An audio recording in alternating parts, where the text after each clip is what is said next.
Let's talk to Helen Dale, writer, lawyer and political commentator. Helen, a very good morning to you. Good morning, Mike. How are you? I'm very well indeed. I'm full of the joys of spring. Very happy to be here. Yes, I spent basically all day on Tuesday outside in the pub in the sunshine Isn't at the it pub. nice? Doesn't the weather? I mean, you being from Australia, I mean, you must really miss the weather that is like this presumably all year round for you. Yes, that's one thing I do miss about Australia is the weather, but there's an advantage to, I think, growing up as a child in Australia is I've got harder skin than people here locally. So when I go and sit out all day in English sunshine at the pub, I just go very, very brown. Right. Whereas if I did the as same opposed thing in to red Australia, like everybody else does. Yeah. Whereas if I did the same in Australia, in the morning, in the afternoon, I'm all right. But even me, and I naturally tan, I can't sit out in the middle of the day. I just burn. Right. Even Australian Aborigines burn. And the number, we used to have a farm manager in North Queensland who was Aboriginal, and he would be with his big hat and under the tree in the middle of the day, and he'd go, "Look, stupid whitey on the tractor, not wearing a hat." That kind of thing. Yes. Because well, this is the thing. burn. I mean, I used to always look forward on a Monday morning in the old days before the pandemic when you'd get on the tube and there'd be an awful lot of people with red marks all over them because they'd been lying around in Hyde Park on a Sunday afternoon. But toasting. Yes, quite. But let's talk a little bit about Twitter, because it is one of our favourite subjects. We talk about it quite a lot. This morning we see the papers getting very carried away with the sexist and racist tweets sent out by a young cricketer by the name of Ollie Robinson, who's been somehow dug up about 9 years ago to have said some things which we're not going to repeat here, but which are vaguely offensive, but not, the worst thing I've ever read. But I wonder where these people come from that find this stuff. I mean, why do they bother? Well, the expression used to describe them comes from an American writer who's actually a socialist. But he just really quite left wing, and it's been popularised in the UK by Toby Young, who is not a socialist. Yes. And Freddie de Boer is the American chap, and he calls it offence archaeology. Yeah. Which is where you go back through someone's Twitter feed or social media generally, because it has been done in the past, not just with Twitter. I've seen it done to people using Facebook, and that's particularly unpleasant because if it's not their official author account or sport, in the case of a cricketer like Ollie Robinson, he would probably have a fan page or something like that. If it's not an official page, it's just their personal page. And most people on Facebook use it to put up pictures of their cats and their kids and stuff like that. Right. And I have seen people even do offence archaeology on places like Facebook. It's just bonkers. And they go back decades. I mean, there is that joke, and I mean, it was originally popularised by Carl Benjamin, the chap who was the UKIP candidate, where he put it out there, sort of, join Twitter, start tweeting, 10 years later, surprise, you're fired. Right. But that's what happens. also, I mean, lots of people say lots of things on Twitter that they probably shouldn't say. And at the end of the day, unless you're being, in my view, particularly offensive about an individual and therefore putting yourself at risk of libeling somebody, something that's this old shouldn't really matter, should it? No, I really have. I have a problem with offence archaeology generally. I have a real problem with offence archaeology when it is done to minors. So we've seen situations where 13 and 14-year-old kids who said something stupid on social media in the United States have got to the age of, I don't know what year how old they are when they start university in America, because over here it's like 18 or 19, they might be a bit younger, but they're around about 18, and they've had their university places pulled from them on the basis of something that they said when they were 13 or 14, or perhaps even younger. One was 12. Now, this chap, this Ollie Robinson, is right on the margins because he's 18, so he isn't a minor anymore. But I think it's, in combination with the fact that it's 9 years ago, I mean, who knows any 18-year-old who doesn't have a brain the size of a peanut? Right. Exactly. I mean, 18-year-olds just have brains the size of a peanut. And it doesn't matter how clever you are or how middle class you are or anything like that. I mean, I might have been 18 and have 4 A's at A level and all of this silly nonsense, but I assure you at 18, I had a brain the size of a peanut. And I also, did it's not not know even how to behave. and it's not necessarily so much about the brain size; it's about the judgment and the fact that you don't have Yes. any.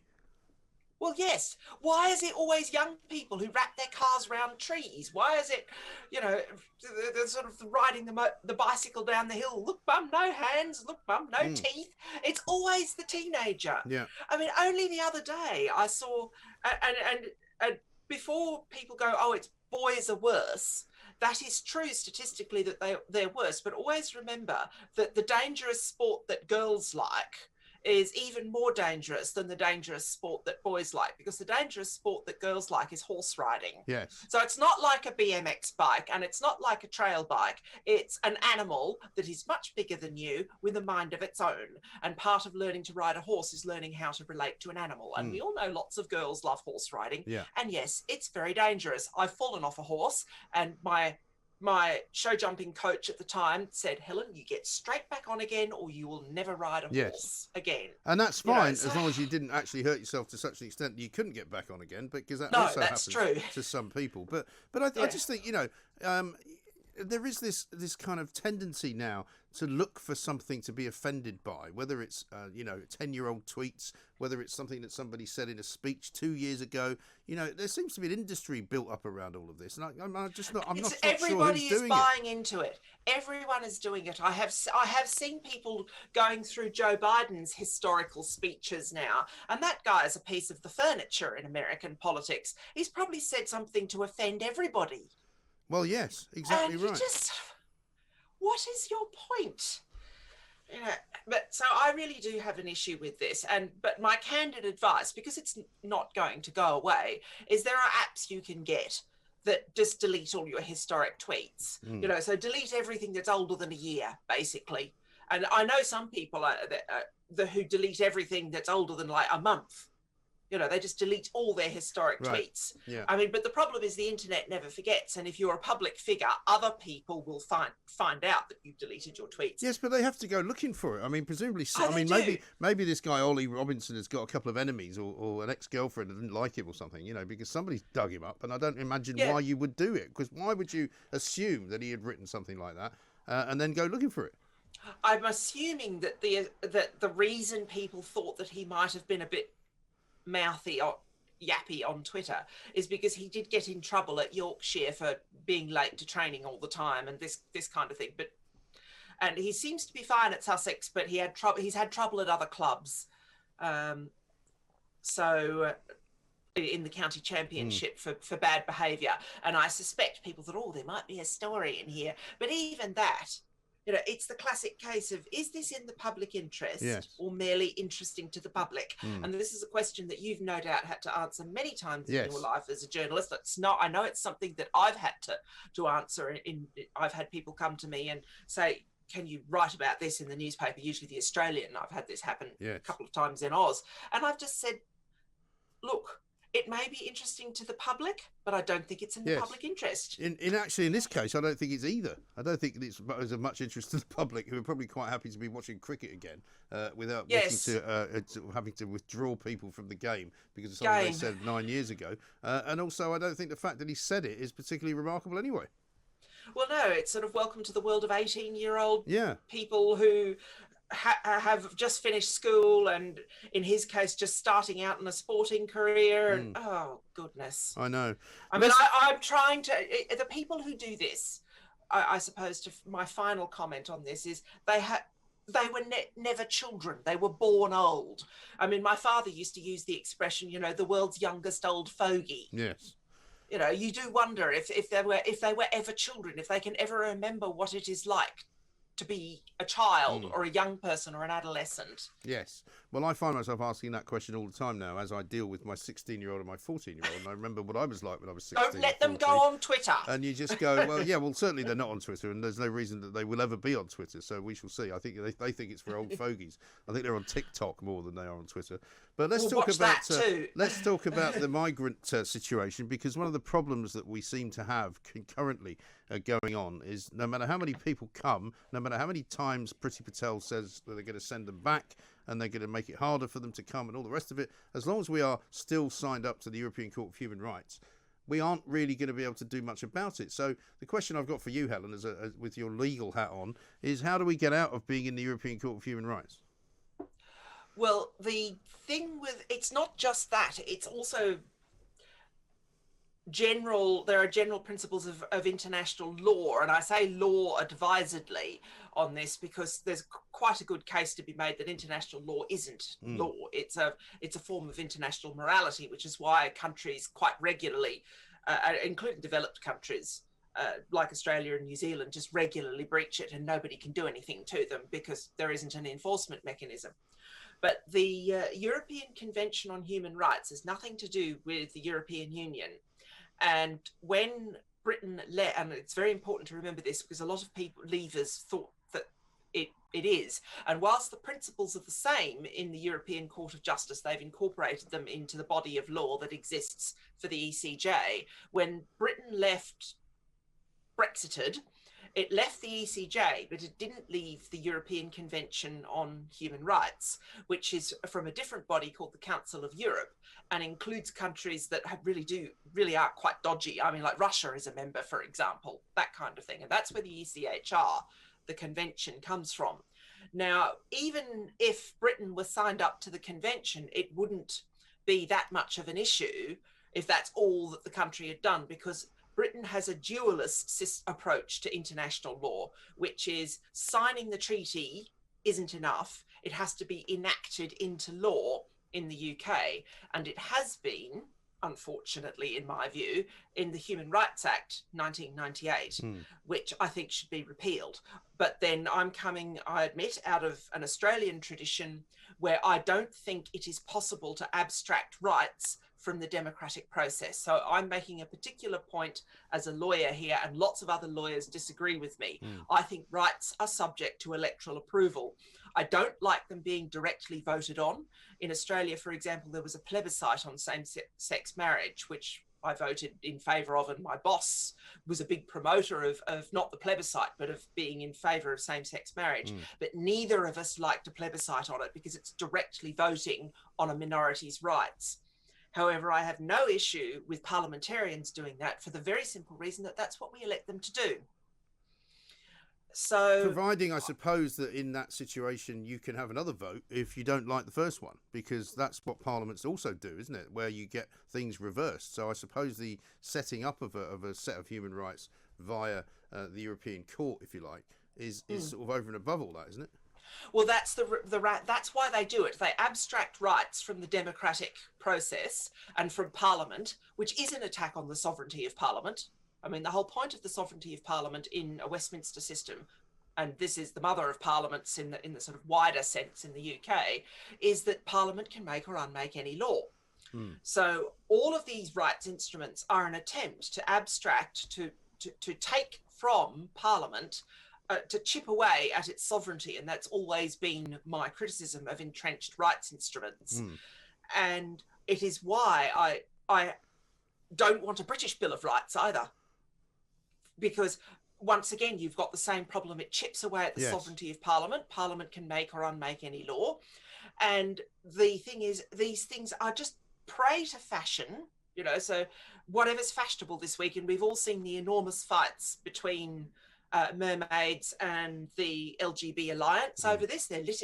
Mermaids are suing them because they don't like, because of the issue with with charitable status. And the reason that conflict has emerged between two charities, you know, both properly constituted, the Charities Commission and so on and so forth, is because there's a conflict of rights. And the reason there has been a conflict of rights is because there has been this persistent attempt to abstract rights away from the electorate. And until that is addressed, whether it's by Priti Patel or anybody else, you're going to really struggle with this boats across the channel issue. Right. Because well, we will. It's difficult to use. Because apparently, as soon as they are in the channel, basically, we are duty bound to accept them when they get to British waters, and until such time as that changes. It's because it's not duty bound. It's because they claim refugee status, and there is this idea with refugee status that you can't, there's a principle known as non-refoulement, where you can't just ping them back to the country of origin. Right. However, even the international conventions in this area, like the Refugee Convention, they talk about the nearest safe country, Yes. which is what Australia uses a lot. Now, I struggle to see how France is not a safe country. Right. What it is, and this is very politically incorrect, but I'm going to say it, is France demands you fit in. That's a characteristic of the French state. You learn to speak French. You don't get to express your religious beliefs with the same degree of freedom that you do in the United Kingdom. These are different countries. The French just have their own way of doing things. We have our own way of doing things. I'm not saying that theirs is better or ours is better or whatnot. I'm just pointing out that equally, France is a different country. But equally, Helen, they end up in France, but quite often their first port of call is either Greece or Italy, generally speaking, if they're coming across the Mediterranean, which is where most of them are travelling. Sometimes it's Spain. But in all cases, it is the first port of call which they could seek asylum in, supposedly under the law. That's what they're supposed to do. Yeah, but why does that not seem to apply here then? Because they try to go, I'm sorry, you get more of what you subsidise and less of what you tax. And so they head towards the countries with generous welfare states. And because of austerity, neither Greece nor Italy have generous welfare states. Yeah. Germany, France and Britain do, comparatively speaking.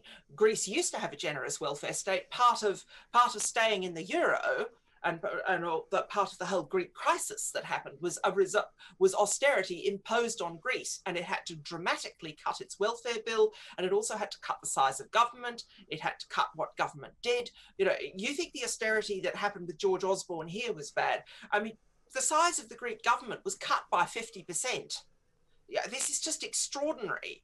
And so Greece can't afford to be dealing with all of these immigrants. And they are immigrants, they're not refugees. Yeah. And mostly they're economic migrants in many cases, aren't they? And the thing is, as soon as it's an economic argument, that falls under the normal laws of immigration, which in Britain, having left the European Union, are not subject to free movement, so we can make whatever decisions we like. But the thing is, they claim asylum. They claim that they are refugees. And I mean, I know one of the things that happened in Australia was that the threat would be they would claim they were safe for a very, very war-torn country like Somalia or Afghanistan. And the Aussie government was saying, oh, well, we don't want you. You can't become an Australian citizen because you can't if you turn up by boat. That's one of the rules. Because it's you have illegal, no opportunity. Yeah, you have no opportunity for citizenship. We'll just send you back to where you came from. And then the truth would come out that they weren't from Syria. They weren't from Somalia. But this is the other thing that happens because they were from Turkey or from Pakistan or something. Or they've destroyed their papers, or they've destroyed any ID they've got, so nobody really knows where they supposedly come from. And they lie about their ages as well. I mean, there's been notorious incidences where people are claiming to be 16 and you can test... Once again, Ausgov, you can test very reliably someone's age through their teeth. Yeah. And I mean, in some cases, they've been in their mid-30s. Yes. I know. So it's a crazy situation. But I mean, I guess bottom line question, Helen, if we wanted to leave the European Court of Human Rights, even though it's nothing to do with the EU, could we just leave it and just say, right, cheerio, the safest thing to do is to have, I'm afraid, because these things need to be done properly, there needs to be parliamentary scrutiny. There needs to be an inquiry, a proper Commons inquiry, there to find out exactly how this law is working and how it's being interpreted. And then there needs to be a conversation about either repealing it entirely or repealing it in part, particularly where it's having an effect on the ability of a elected government to implement its manifesto promises, because that's what the people voted for. Yes. And there's no question, and we're out of time already. I can't believe it, Helen. We've got to go. And that is indeed what people voted for. One of the reasons people voted for Boris Johnson was, of course, to get Brexit done, but also to take back control of the borders, which we have not done yet, and which Boris Johnson needs to do in order to make it work, because otherwise people are going to get slightly peeved about all of that. 0344 499